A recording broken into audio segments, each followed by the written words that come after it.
All right, let's dive into a story today. Think of it as a modern fairy tale, but it's about a challenge that's facing, well, pretty much every kingdom in our world right now. It's about the arrival of a powerful new kind of magic called artificial intelligence, and how it's starting to completely reshape the world of learning. Our story starts where all great quests really should, with a noble purpose. This bit of timeless wisdom from UNESCO's constitution kind of sets the stage for everything. It tells us that real, lasting peace, it's built through education. And that idea is the very foundation of our tale. So, let's journey together to the great kingdom of Eruditia.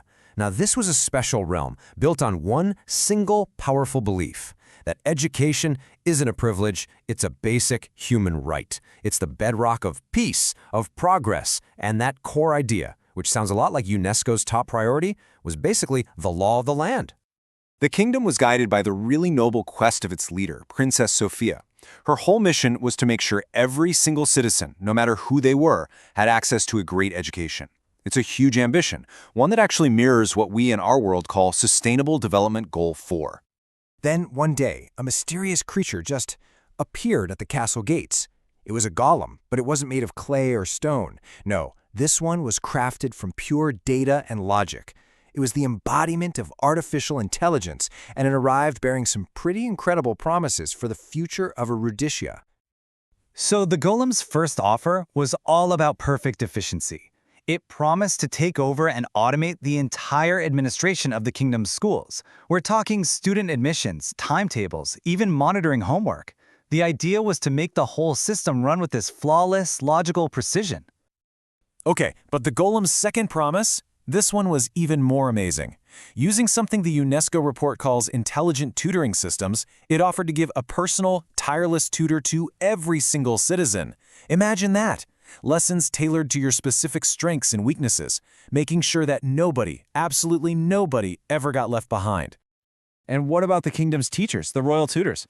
Well, the golem promised to be their ultimate assistant. It offered to handle all the tedious stuff, like grading assignments and giving feedback, which would free up the tutors to focus on what humans do best, inspiring, guiding, and really nurturing their students. The kingdom was just captivated. I mean, who wouldn't be? The golem's magic seemed completely limitless. And this number right here, it shows you just how valuable its power became. By the year 2024, the golem's perceived worth was valued at over 6 billion gold pieces. That's a lot of belief in this new magic. But as the golem's magic spread through the land of Eruditia, some dark shadows started to form, and out of these shadows, 3 terrible monsters emerged. Each one was born from an unforeseen, and pretty dangerous, consequence of the golem's immense power. The first monster was the bias beast. See, this creature fed on the hidden prejudices in the data the golem was learning from.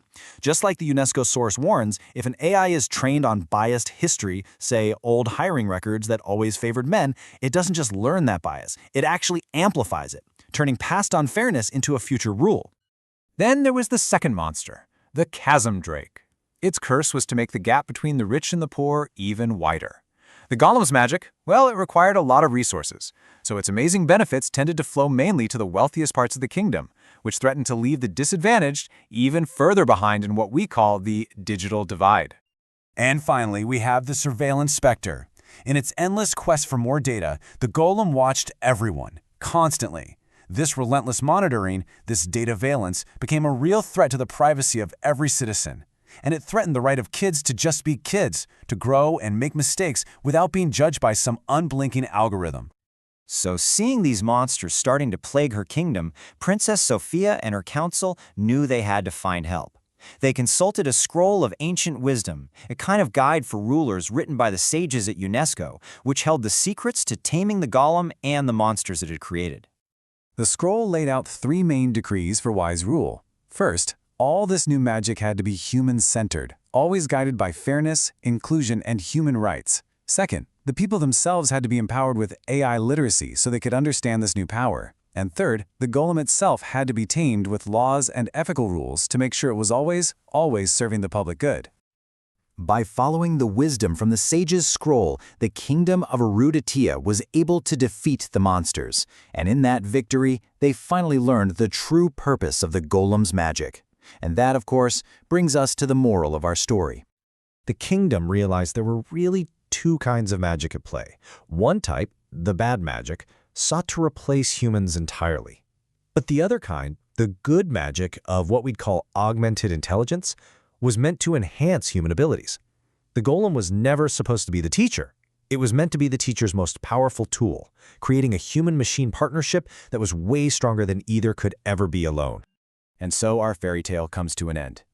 But its message is very, very real. The golem of artificial intelligence, it isn't a fantasy creature anymore. It's here. It's in our schools, our jobs, our daily lives.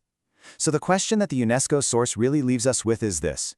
Now that we have this incredible magic, what kind of story are we going to choose to write with it?